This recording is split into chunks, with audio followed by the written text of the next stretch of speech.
matchup, you likely had to stare at those 101 yards and a touchdown just sitting on your bench, but you're not going to make that same mistake this week when Tyler Boyd gets his boy back, Andy Dalton, and they take on this bottom half pass defense that the New York Jets have. You're definitely starting Tyler Boyd today. Joe Mixon is an interesting one. The Jets have been pretty solid against running backs, but Mixon is finding his late season traction here. I don't know. Is there such thing as garbage time for the season, or does that only apply to a game? I mean, there's garbage time for every season. They're in it. At 0-10, you're in it. Or 0-11, you're in it, man. It's officially garbage time. Yeah, I mean, so Mixon is really padding those garbage time stats. I wouldn't even try to win. That's my opinion. I really wouldn't, because you literally can do a full rebuild through this whole offseason. I know Mixon's starting to hit his stride as a young running back, but God damn, you can probably get someone to give you a good high draft pick for him. No, this team is certainly rebuilding. Obviously, they're not sold on Dalton because they benched him. Go get Burrow. The defense is just about last in every category, so they are certainly a rebuilding team. It just so happens that they have pieces like Mixon, who can be good next year, but you're not going to have AJ Green next year, so that's going to be interesting. You're not going to have Andy Dalton, so we'll see. I just don't have faith in the Bengals today against New York. New York has played 3 straight games of 30-plus points, and I just looked this up on Twitter when I was scrolling. They have a chance to set history today. The Jets have never had 4-plus games with 30-plus points, and last time they did it was when they were called the New York Titans in 1960. Damn. So remember the Titans. Well, here's what I'll say on the Jets side of the ball.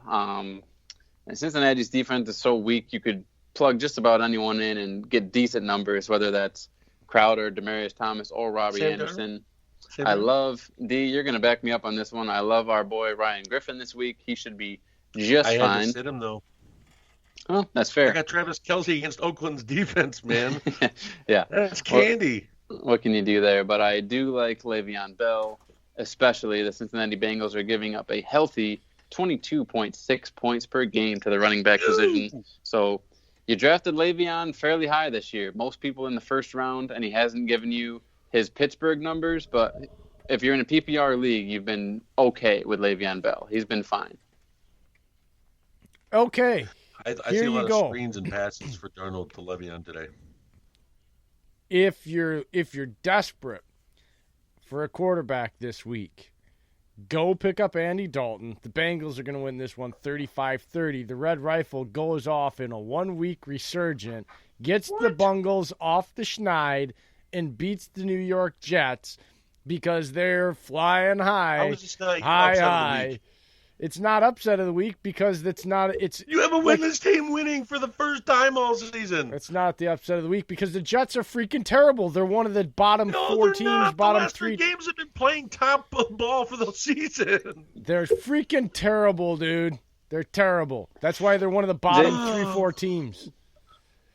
Dave, this is why he fail-horned you. I don't care if he fail horns me or not. Shove that fail horn straight up where the sun don't shine, your peanut brittle can. God damn it. No. Jets have 3 straight games of 30-plus points, man. And that's exactly why they're going to drop the freaking ball on this one. No, they won't. The Red Rifle is pissed. The Red Rifle is not going to check down today. He's going to say he's gonna look at them and Willie beam in their ass. He's gonna say, "We're going 9-9-9 all damn day long, buddy." Willie Beeman never got benched in the first place. He just was a practice squad QB on the bench reading the newspaper. I'm just saying, you watch.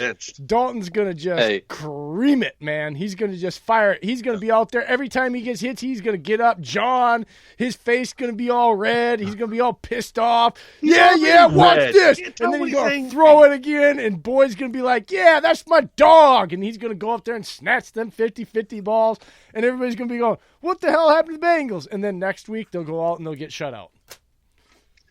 Next year, when Andy Dalton's on a different team, this is going to be a revenge game. I cannot wait to see. After the Bengals benched Andy Dalton on his birthday this season, I still can't get over that. Bengals, 35-30. All right, guys. Let's get into a clash in the AFC North. This is one that people cannot wait to see. Pittsburgh started it. Cleveland finished it. You got the Cleveland Browns. Heck yes, you can. The Jets' defense in the last 3 games, 18 points, 11 points, and 17 points. They are playing damn good ball, and they all beat teams with wins. With wins. So now you're putting up a winless team Sunday, who has buddy, AJ anything now. can happen. Tyler Boyd and the Red Rifle just saying, screw it, I ain't got shit to lose. These are the types of games that the Jets lose right here, buddy. These are the games that the New York Jets fans, like Monty, if he was here, he would probably back me up and say, this is exactly the type of game that the Jets go out and lose. They've just given you hope as a fan base. Everybody's up all high on him. You get all bought into them as a team, and then they come out and lose to a winless team. That is what the Jets are. If you're a Jets fan, you know what I'm talking about. I'm not talking shit about your team. I am only reiterating what I've been told by many lifelong Jets fans. This kind of game is what the Jets do. Lose to these types of teams after you have hope and you think that they've turned the corner. They come crap the bed against the Bungles. It ain't gonna happen. All right, guys, here's an interesting one. The last 1 o'clock game that we're going to cover. Cleveland Browns traveling to Pittsburgh to take on these Steelers. An interesting line here. This game opened up with the Browns as 2.5-point underdogs. Now, I would assume after the benching of Mason Rudolph, missing James Conner, missing Juju Smith-Schuster, the Browns are currently favored by 2 points. So that's quite a swing. How do you feel about that? You like Cleveland, D? Yeah. You don't like Duck Dodger today? No, I just think that, Cleveland's getting some people back on defense healthy. I just don't trust. I don't know. Cleveland's got momentum. Pittsburgh, okay, they won last week against a really bad Bengals team. And now you're coming in with Cleveland in momentum. OBJ's finally catching the ball in the red zone. Jarvis Landry just came in sweatshirt pregame that says revenge. They want that sweep of the season. Do you know when the last time freaking Browns swept the Steelers? I believe it was 96 or 97. Or no, I'm sorry, 95 or 94. I'm sorry. Yeah. You're going back to Bernie Kosar? No, not that late. But it's been that long since the Browns have swept the Steelers. So it's extra motivation for them today. And possibly end their playoff hopes.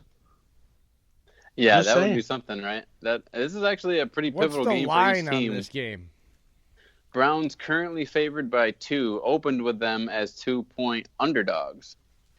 Wow. And you've got a low over-under for this one. 39 points is the total. Yeah, I got the Browns 33-20. This is the Nick Chubb, Kareem Hunt dominate the game. Landry has proven to do his thing. OBJ, I think this is one of those weeks where you might want to consider putting him on the damn bench if you have tons of options, because this reminds me of a game where he just doesn't get the targets and just doesn't produce for you. Because they're a decent defense. They're more than decent defense. So it's the offense that's losing all their guys and is having issues. This defense is more than capable of, shutting down one of their weapons. But so I think it's a Chubb, Hunt, Landry control in the middle of the field type of game. 33-20. Yeah, I think Browns take it 30-20. I think they get out of the red zone woes. I am taking the Browns as well. I'm curious to see, because I didn't watch much of the game last week, I'm curious to see how this team responds to a full game of Devlin Hodges. See how, guys like Benny Snell do. I mean, the Pittsburgh offense has been a total patch job this year. And,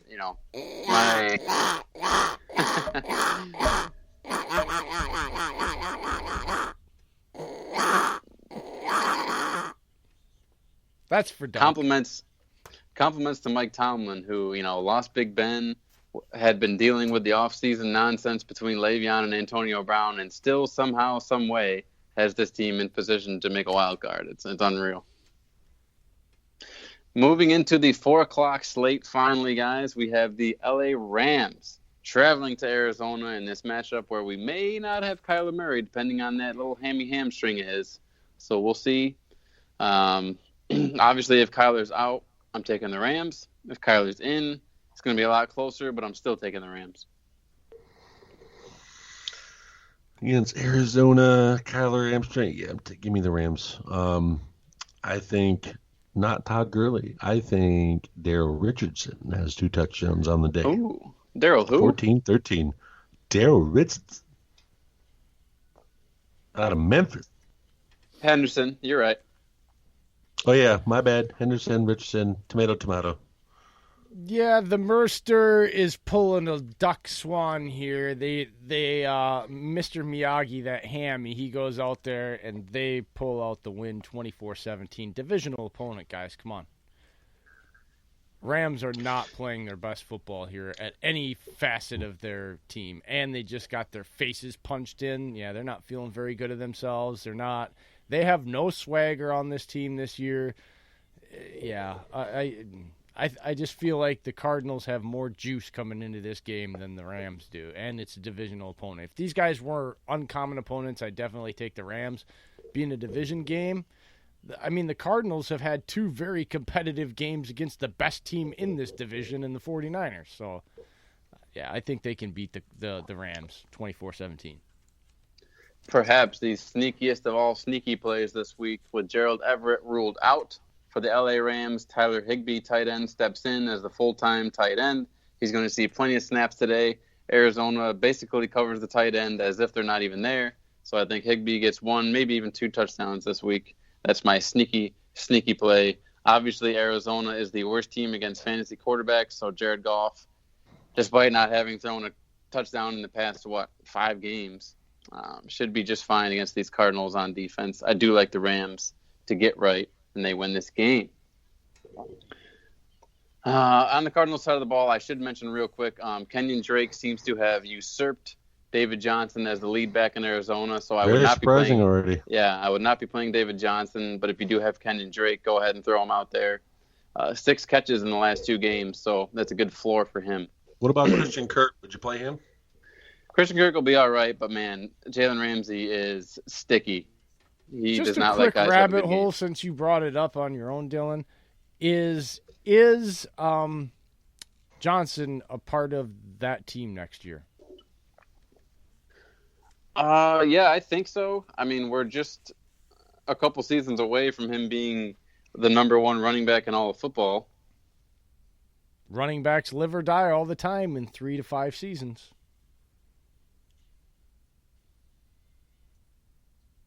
Well, Dillon must have ran out of his headphones. He'll be right back. He's already joined, it says.